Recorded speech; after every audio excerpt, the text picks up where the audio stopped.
السلام عليكم ورحمة الله وبركاته. أهلا وسهلا بكم في فيديو جديد ووصفة جديدة معنا أنا فضل. النهاردة إن شاء الله هنعمل الرومي الروستو بالخضار في الفرن. هنعمله بتتبيلة عبقرية وبطريقة وهم، وكمان هنعمل الرز بالزعفران. خليكم مع الفيديو، بس الأول حابة أفكركم يا ريت لو عجبكم الفيديو ما تبخلوش عليا باللايك الجميل بتاعكم، ولو أول مرة تشوفوا القناة يا ريت تشتركوا فيها وتفعلوا الجرس عشان يوصلكم كل جديد. يلا بينا نسمي الله وندخل على الوصفة بتاعتنا. اول حاجة لازم نتخلص من ريحة الزفارة بتاعة الطيور. هنعمل محلول حلو جدا ينفع في اي طيور تغسليها بيه. طبعا انا معايا الورك بتاعنا حوالي 3 كيلو. هعمله بقى المحلول بتاعنا. المحلول عبارة عن نص كوباية من الخل على نص كوباية من الدقيق على نص كوباية من الملح. يبقى نص كوباية من الخل على نص كوباية من الدقيق على نص كوباية من الملح. كده تمام. هنجيب بقى بولة فاضية كده، هننزل بقى بكل المقادير بتاعتنا على بعضها. هنزل بالخل على الدقيق على الملح، سواء ملح خشن او ناعم. هقلب بقى كل المقادير كلها على بعضها كده. بعد كده هجيب عصير ليمونتين اتنين كبار كده او 3 ليمونات. مستحيل بقى تشم ريحة اي زفارة. والخلطة دي تنفع في اي حاجة، سواء تعملي بطة تعملي فراخ سواء تعملي رومي، اي طيور معاكي بتقضي على ريحة الزفارة. كده خلاص بقى المحلول بتاعنا جاهز. هنقلبه بقى تقليبة كويسة كده. بعد ما عصرنا الليمون هنجيب بقى الرومي بتاعنا وهندعكه كده من بره، وهنيجي كمان تحت الجلدة بقى نحاول نفصل الجلدة عن اللحم وتفصل معاكي على طول. ولو لقيتي حتة جامدة كده ببوز السكينة من قدام بتفصليها، بتفصل معاكي على طول. ساعات بقى برضو بس تبقى حتت جامدة كده في الروم. حاولي بقى ايه تشبعيها من المحلول ده عشان ما تشميش اي ريحة زفارة خالص. اهو بدعكها من بره ومن جوه، وبرضو من الورك من تحت كده بتحاولي تفصلي الجلد عن اللحم. وبرضو باخد من المحلول وادعك كده كله مع بعضه. هسيبه بقى لمدة 10 دقايق في المحلول ده، وبعد كده هشطفه. كده شطفته شطفة كويسة بعد ما سبته 10 دقايق في المحلول. ويلا بينا ندخل نشوف التتبيلة بتاعتنا. هنجيب بصلتين 2 على طماطمتين على قرن فلفل، يعني فلفل حامي او فلفل بارد زي ما انتوا عايزين. هقطع بقى الفلفل على الطماطم على البصل. طبعا كل ده هنضربه في الكبة لحد ما يبقى ناعم خالص. ندخل بقى على شوية البهارات القمر دول. معايا معلقة ملح كبيرة و3 فصوص من القرنفل، ومعايا معلقة صغيرة من بهارات الفراخ، معلقة صغيرة من الزعتر، معلقة صغيرة من الشطة، معلقة صغيرة من الفلفل الأسود، ربع معلقة جنزبيل، وربع معلقة من القرفة، معلقة صغيرة طبعا. معايا ورق لورا ومعايا حبهان. هنزل بقى بشوية البهارات القمر دولت على البصل والطماطم والفلفل، ونحاول نضربهم بقى كده لحد ما يبقوا ناعمين معانا خالص. كده تمام. طبعا ما ننساش المكون الرئيسي، ربع كوباية من الخل. تمام. يا اما ربع كوباية من عصير الليمون، يا ده يا ده. كده خلاص ضربناها كمان لفة كده. كده بقت الخلطة الجميلة معانا. عايزه اقول لكم بس ريحتها كده بس تتاكل لوحدها.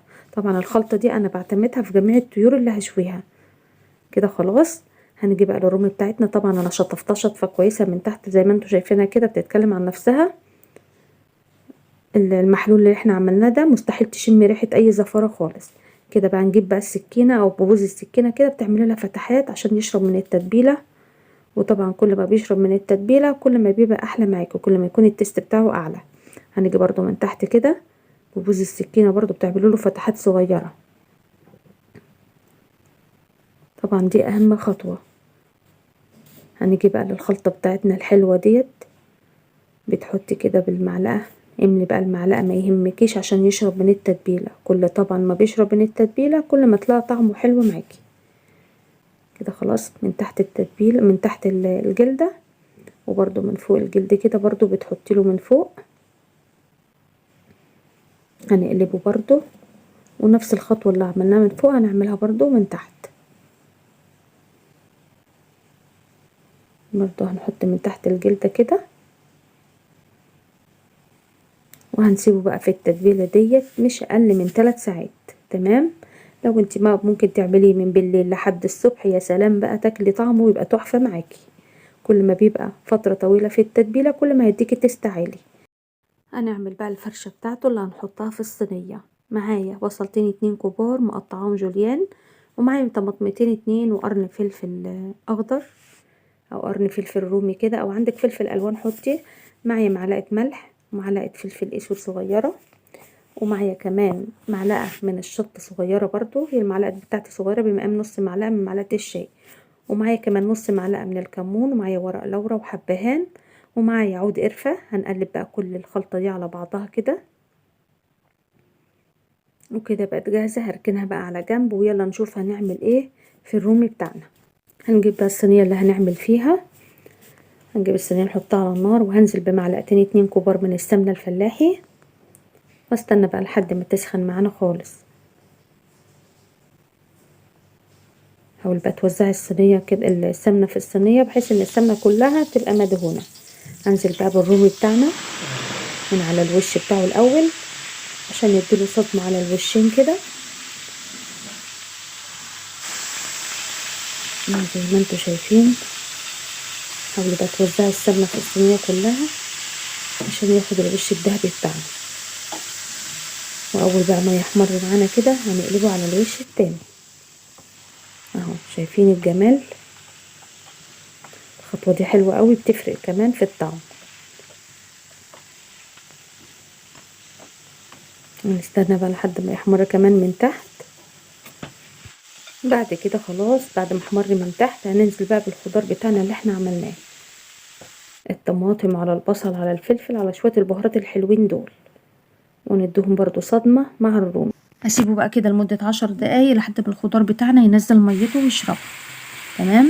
بعد كده هجيب ورق فويل وهلفه كده، ورقة زبدة على الوش الاول، وبعد كده هلف الصينية في ورقة فويل واحطها في الفرن لحد ما يستوي، هياخد معانا ساعة ونص.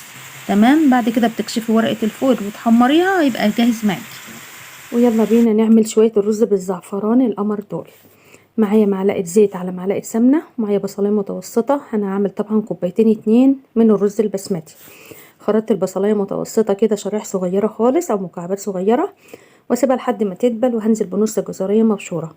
هنزل بقى بشوية البهارات القمر دولت. معايا عود قرفة، معايا 5 فصوص من القرنفل، معلقة صغيرة من الزعفران، معلقة صغيرة من الكركم، معايا ليمونتين 2 ناشفين، ورق لورا وحبهان، وربع معلقة من القرفة، وربع معلقة من الجنزبيل. تمام. هنزل بقى بشوية البهارات القمر دول كده. تمام. هقلب بقى البهارات بتاعتنا دقيقة واحدة بس، وبعد كده هكون بقى محضرة الرز بتاعنا. دول طبعا كوبايتين 2 من الرز البسمتي، ده الحباية الكبيرة. طبعا الرز ده انا نقعاه لمدة نص ساعة في المية.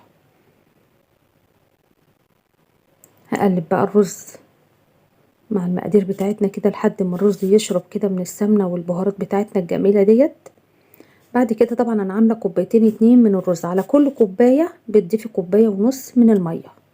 تمام. ما تزوديش اكتر من كده، يعني كل كوبايه من الرز البسمتي عليها كوبايه ونص من الميه. انا طبعا عامله كوبايتين 2 من الرز، ضفت 3 كوبايات من الميه. هقلبها بقى تقليبه كويسه وكده. تمام. طبعا بتشوفي بقى الحدق بتاعك مظبوط ولا مش مظبوط، لو محتاجه ملح حطي. هسيبه بقى لحد ما يتشرب، وبعد كده هوطي النار عليه كده. اتشرب معايا خلاص. شايفين لونه جميل قوي ازاي؟ عايزه اقول لكم ريحته حلوه قوي. هسيبه بقى لحد ما يستوي معانا، وكده الرز بتاعنا بقى جاهز معانا. تمام. هغطيه بقى واسيبه لحد ما يستوي خالص. وكده الرز بتاعنا استوى بقى. عايزه اوريكم جمال وريحته حلوه قوي يا بنات. هنقدم بقى الطبق بتاعنا، وزي ما انتم شايفين كده الرومي بتاعنا الرز بيتكلم عن نفسه. طلعته من الفرن وبقى بالشكل الجميل ده. يا رب يكون فيديو النهارده عجبكم. يا ريت بقى لو عجبكم الفيديو يا ريت ما تبخلوش عليا باللايك الجميل بتاعكم، ولو اول مره تشوفوا القناه يا ريت تشتركوا فيها وتفعلوا الجرس عشان يوصلكم كل جديد. اشكركم على المشاهده، والسلام عليكم ورحمه الله وبركاته. بحبكم في الله.